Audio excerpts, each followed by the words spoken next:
record, your name? My name is Maggie Myers. I'm the old. Yeah, I was going to say your connection to. I'm the oldest Weiland child. I'm the oldest of the Weiland children and was about 6 years older than my youngest sister, Sue. I want to tell you a little bit about what I remember growing up. The first 10 years or so with Sue. I was about 6 when Sue was born. The first 10 or 11 years of her life went on without many surprises. Our family took vacations, like driving to Seattle, Washington, or Glacier National Park, camping every night. My memories of those times were fond, waking at the crack of dawn to break down camp and packing up the van for the next night's KOA campground. Sue's tasks around camp were minimal due to her age. She was mainly in charge of keeping track of our dog Muffin, a toy poodle.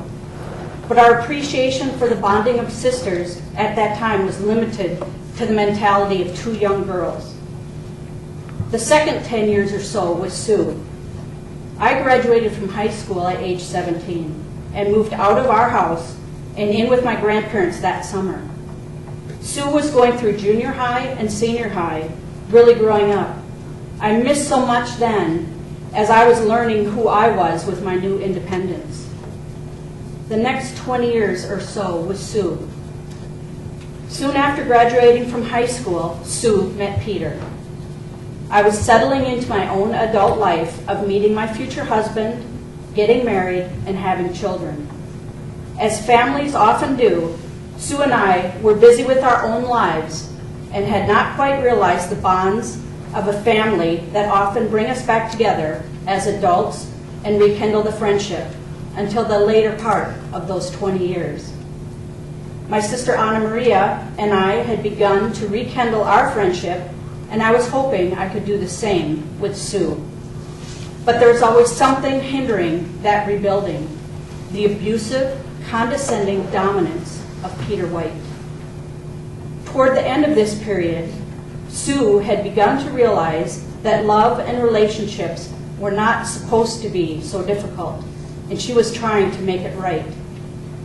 As our relationships as sisters started to grow, so did that something that had gotten in the way forever. The next 20 years or so without Sue. I had hoped that my children could get to know my sister Sue as I was starting to get to know her. Someone who first cared for the earth and all who lived in it, and then herself. Someone who would give you the shirt off her back and then cook you a wonderful meal. Someone who had overcome terrible odds of fighting addictions but had won. Someone who could help guide my children through life, teaching them what she had learned. Building it someplace safe for them to visit when they needed a place to go. But something got in the way forever. I can tell you now that not a day goes by that my youngest daughter, Laura, looks at a beautiful sunrise like today's and begins singing a little song to Sue and then tells me how much she misses her. I ask you to consider keeping Peter White behind bars for a long time. He took a lot away from us that day. I believe he will never be able to appreciate and respect life and freedom like a normal human being should. Our family wants to thank you, the St. Croix DA's office, Frank, and everyone else during this process. Thank you. Anybody else?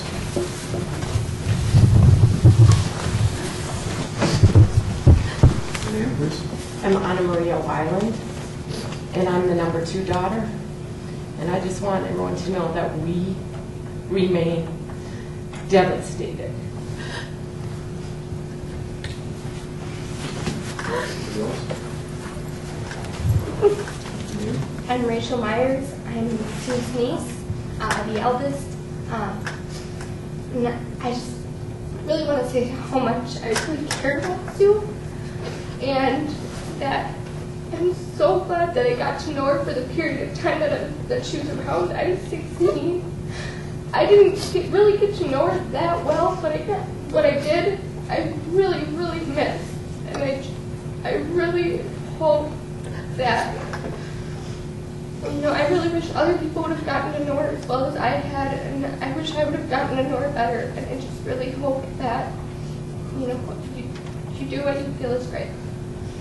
Thank you. Anybody else?